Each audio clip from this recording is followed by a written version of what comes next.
Right now what we're doing is we're taking out the steering rack for the old 93 Honda Accord. Starting by taking off that bolt right there. That is a 10 millimeter. So this is the bolt you have to take out. So this is this tie rod end. Just basically put it on, already tight it lefty loosey. You have to loosen it, take it off, so this way you could slide the whole unit down. Yep.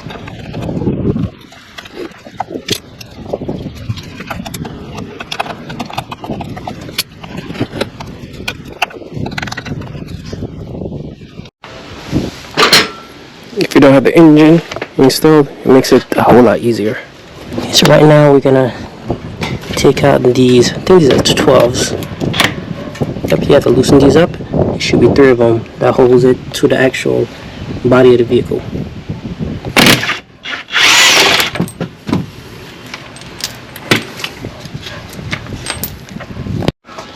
So once you loosen those 4 bolts, it's actually 4 bolts holding it to the body. 2 bolts. You have to go back in the car and try to pry that little section down because it is splined. So what I'm going to do is I'm probably going to take the top one off, remove the whole thing, so this way the rack could just drop.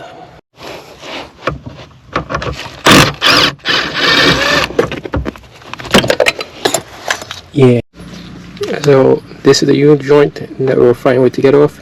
It is splined, as you can see. So what we got to do is you take these bolts out, just remove the whole thing. So now the rack is basically out, that little stub that you see back there, finger showing you. So there it is.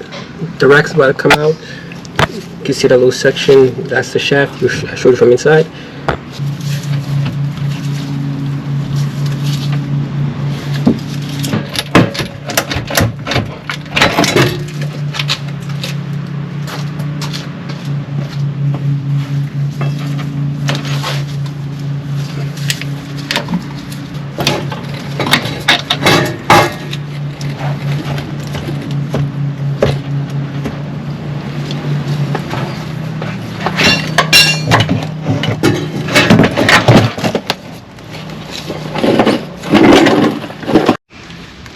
This is the manual steering rack. I forgot to get the inner tie rods, so I'm just gonna install it, and I'll just take these up and install it in the car. It's not that difficult. So the steering rack, manual steering rack is installed. Give it a little preview. Okay, so that's still back in place. Still have to do the boots on the inner tie rod, but that shouldn't be a problem. So for the next aspect of this conversion, we have to change the entire steering column. I'm gonna have to drop these. Should be 4 bolts holding it up. These 2 right here, and 2 more up top here somewhere. So this is the new kit. This is the electronic power steering that goes underneath the steering column. So we remove the entire steering column. Now what we have to do is we have to basically mock up and weld some things.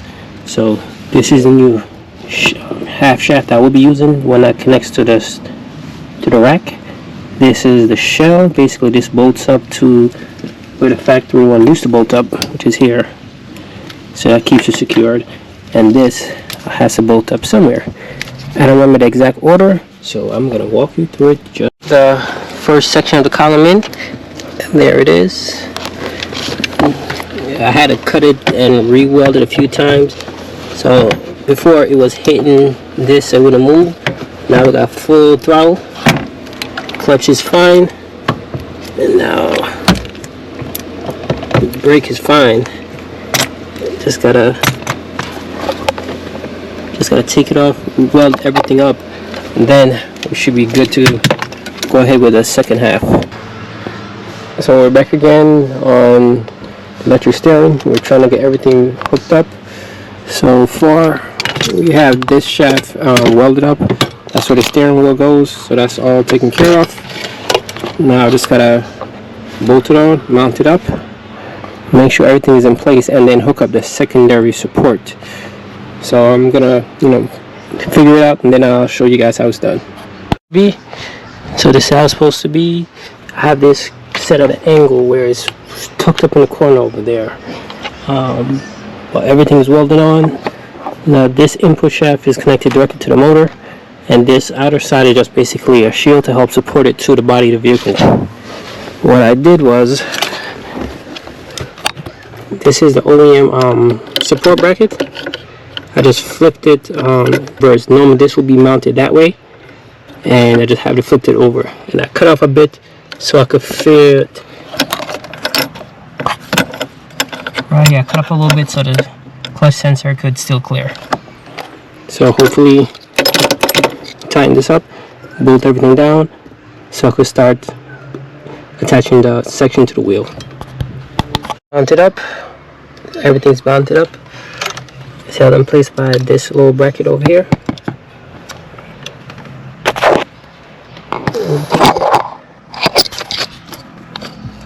Held in place like that.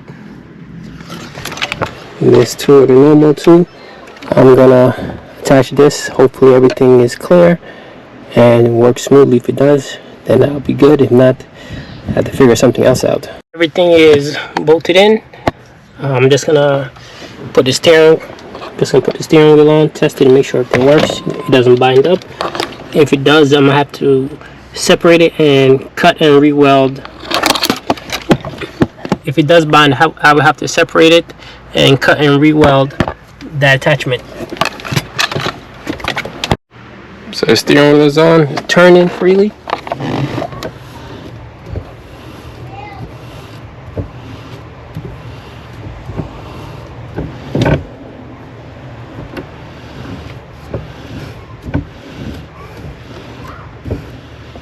So everything is turning. It doesn't seem like it's binding, so I think we're good. So we have the steering wheel on.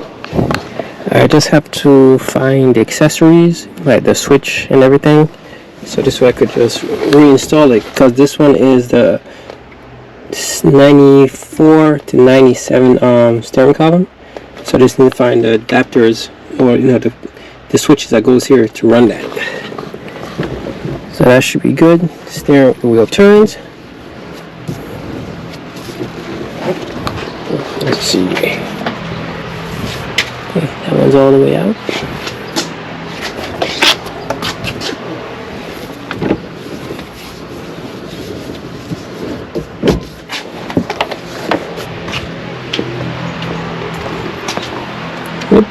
So that works.